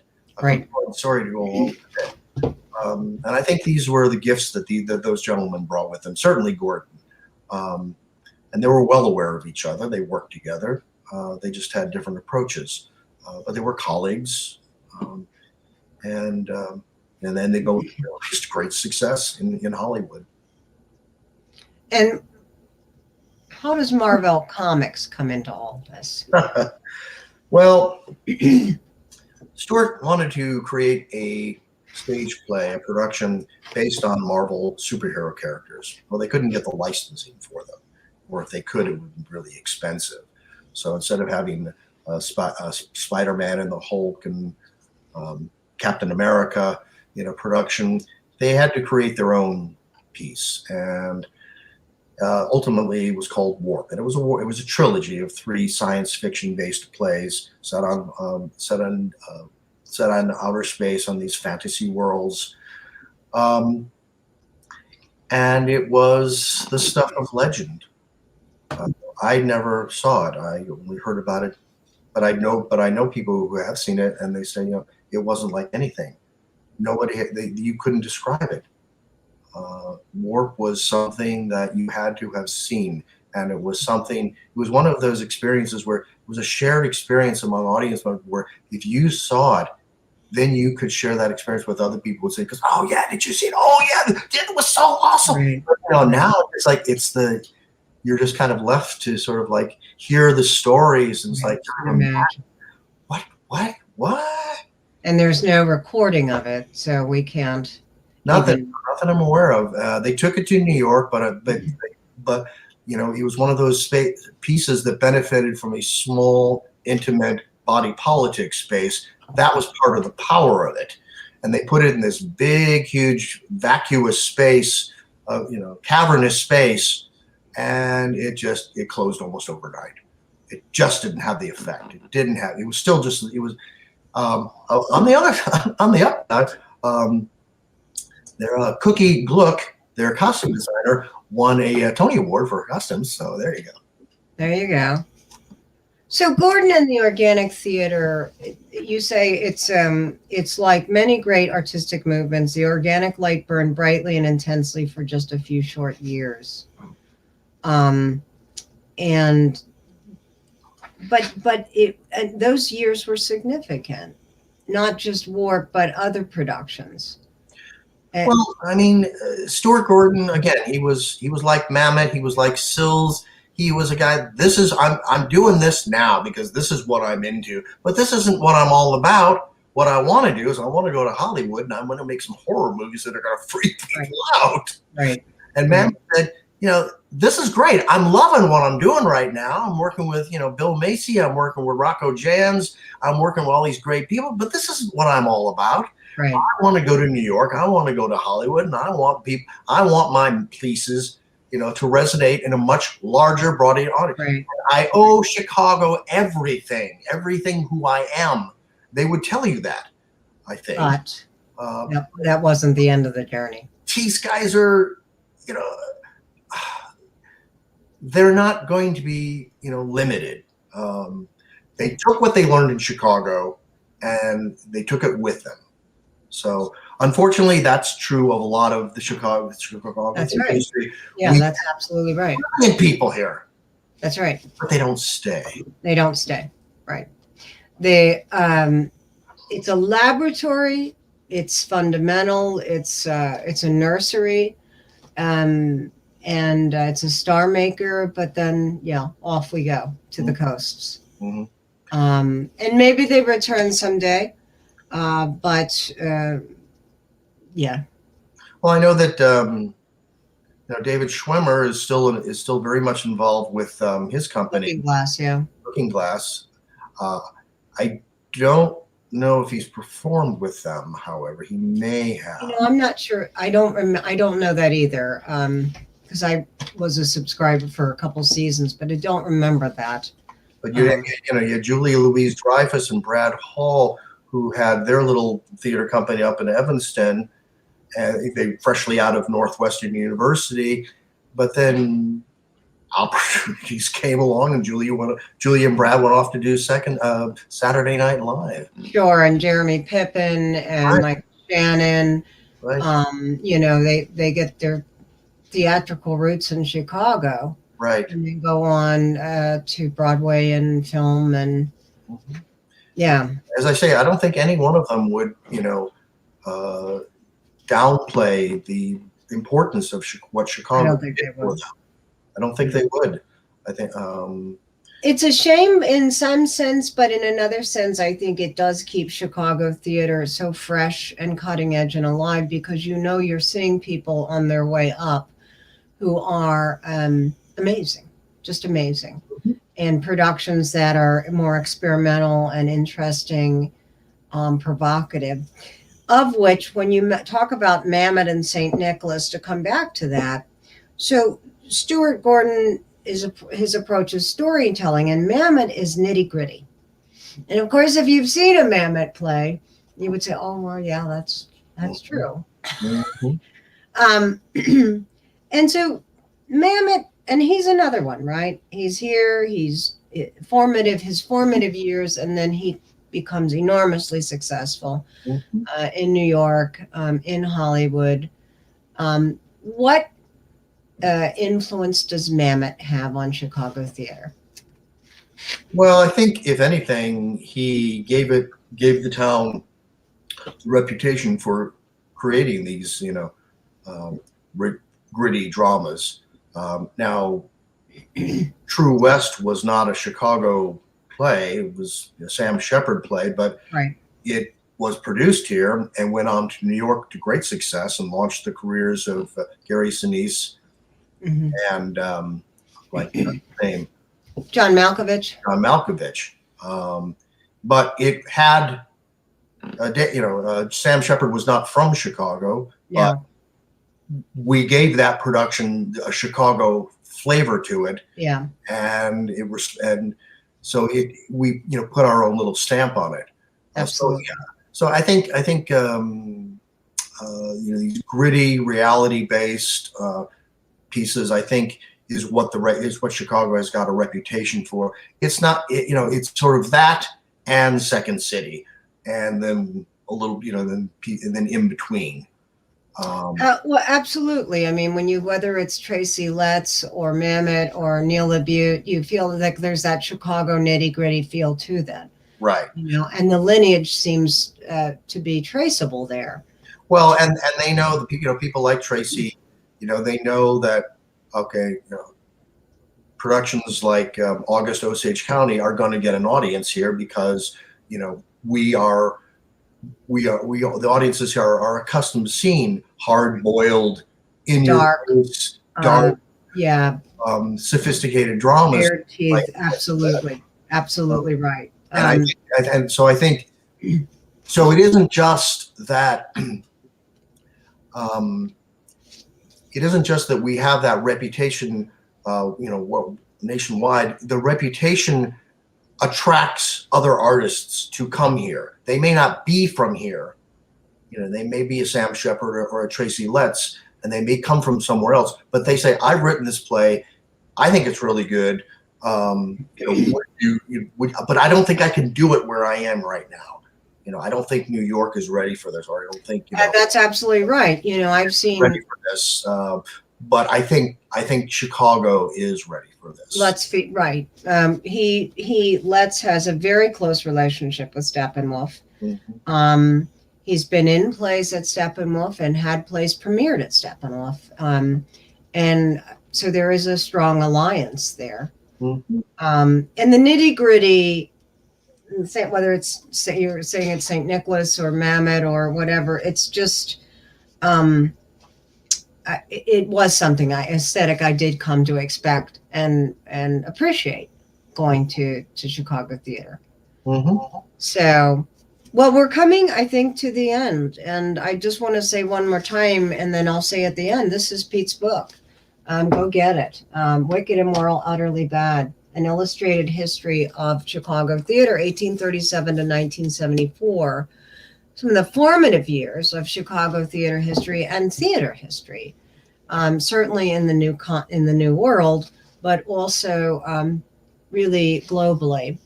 It's a fascinating book that curated and researched and written by Pete that brings together elements that I am sure will surprise you. Threads of a tapestry with improvisational theater, social realism, nitty-gritty theater, and the many, many faces and pieces that make Chicago theater. So let's head now to Dinner and a Show. So dinner theater, boy, does that get a bad rap, right? And it's the bane of some actors. It's the idea of, like bread and circuses, but you have singled it out, brought up Bill Policini, mm-hmm. And why does that get focus in this book as you come to the close of your chronological spread of theatrical history? Why bring up dinner theater in Chicago theater history? Quite simply, because it was a Chicago origin. People associate Chicago most strongly with Second City, the improvisation. They may not think of dinner theater or the Candlelight Playhouse, but Bill Policini had this idea that he tried out in Washington, D.C. initially, and then he brought it here to Chicago. And, he had this idea. It's like, how can I kind of, make theater a little less scary to some audiences? Mm-hmm. Why don't I make it a complete experience? Right. Bring him in about 5 o'clock. We'll serve him a nice dinner. We'll put on a Broadway-style show, and we'll wow him. Now, that wasn't his only contribution. He, like the Goodman, saw the potential in the off-loop theater movement. And so for a long time, ER, Emergency Room, that legendary, organic production, right, and his foreign theater. and he saw what was going on, and but they did, but he went on to do productions, fully, with integrated casts and all African American casts of traditionally white musicals, and it made stars out of some of the local people here, who nobody else would know about, but they were people. People who were, they were local actors who just had this huge following. They never really did much outside Chicago. A few people like Shelley Long did make appearances there, and Mandy Patinkin would appear there and do their musicals. But it was a way to reshape and reintroduce the theater experience. Yeah, theater. Much like the children's theater. Right. You're trying to build an audience for the future, and that's very much where his mind was at. Mm-hmm. Create top quality productions, but at the same time, he recognized that if you don't keep building that audience base, right, who's going to go see the Goodman shows? Right. Who's going to go see shows that are really important? Mm-hmm. I'm just kind of here to present you with a nice meal and some entertainment, and then send you on your way. And to a large extent, he succeeded mightily in that objective. Right. Really, he's still with us. Right. So we when we come to a close and we say, what can we say about Chicago theater? It's a laboratory. It's innovative. It's a star maker. It revives theater again and again in different ways and allows it to permutate in different ways. Just as it resurrects from the ashes of theatrical fires, it resurrects and it says, let's try this, let's try that. Theater can be this, theater can be that. How about this? So it's really hard to imagine without Chicago theater, what chip on its shoulder or not, what theater would look like, honestly. And I fear that it would probably look quite different and not in a good way. Mm-hmm. So why stop the book? I'm sorry, go ahead, Pete. I was just going to say that, sure, a lot of people, they get into the theater because they want to quote unquote make it.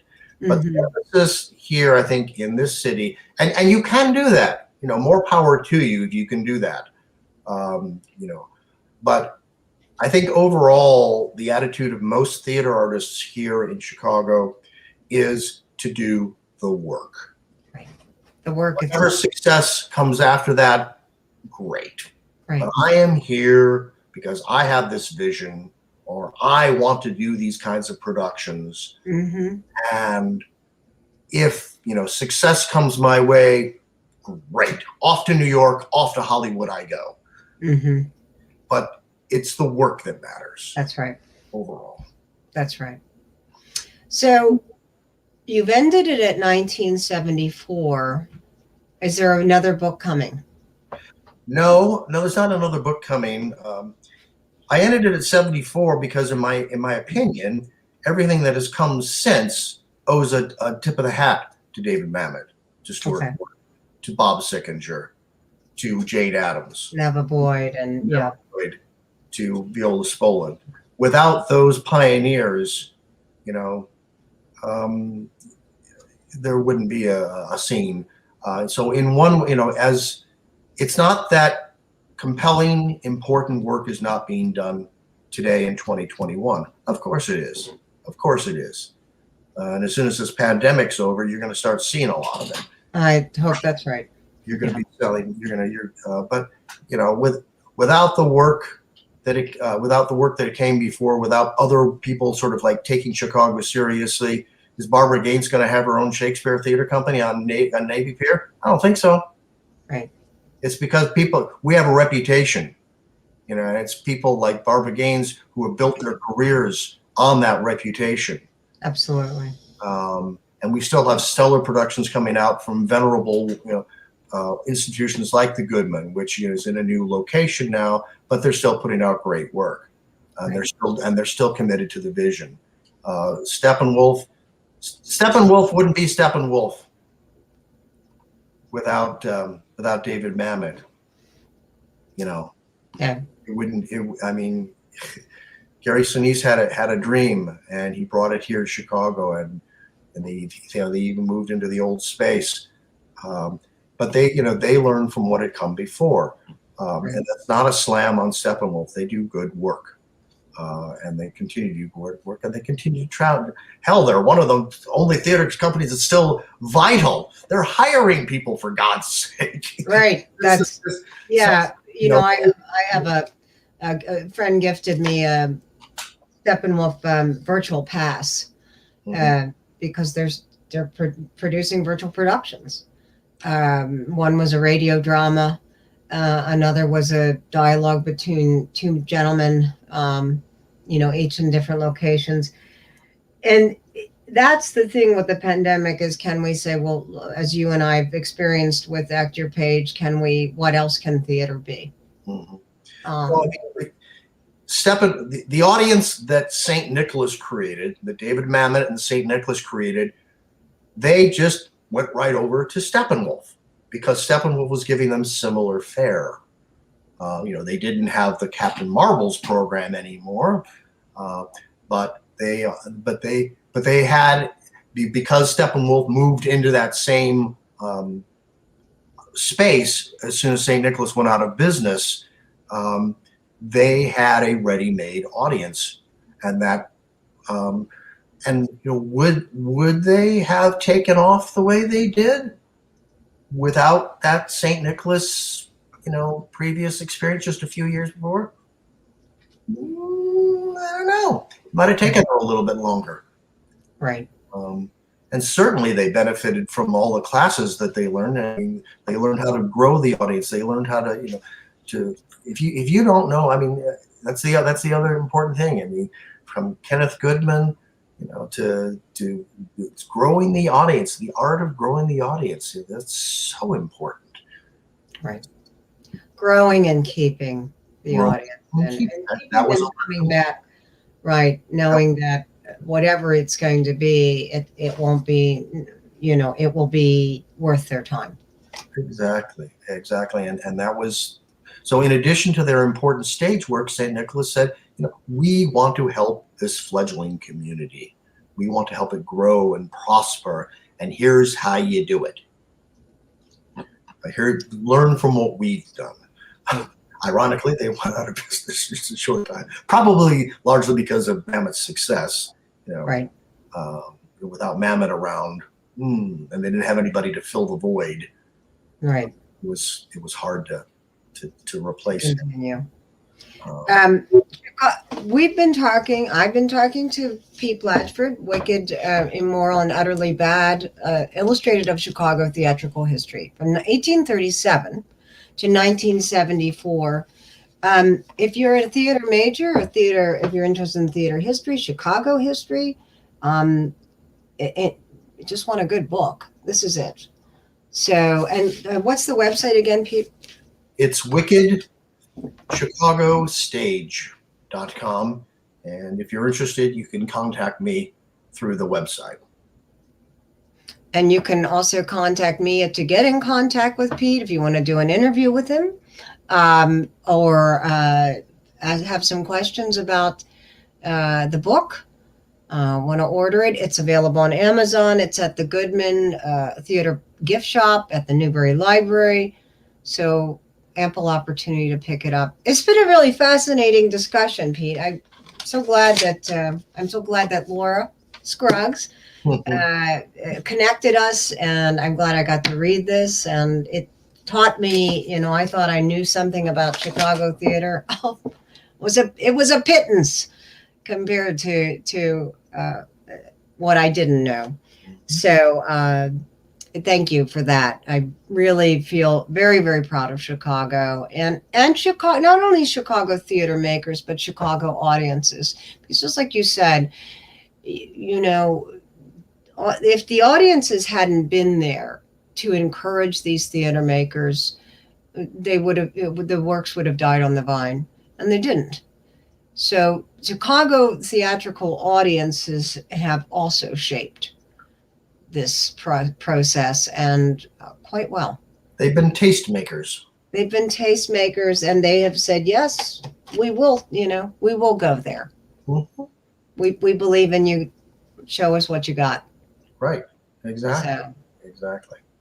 Well, thank you, Pete. And thank you, everyone, when and ever, however you're watching this. And well, I'm sure there'll be another interview soon. So, and if you have a book or a project you want to talk about, I'm here trapped a bit by the cold for at least another month or two. So let me know. All right. Thanks again, Pete. Good night, everyone. Thank you, Parker. It was a wonderful opportunity. My pleasure. And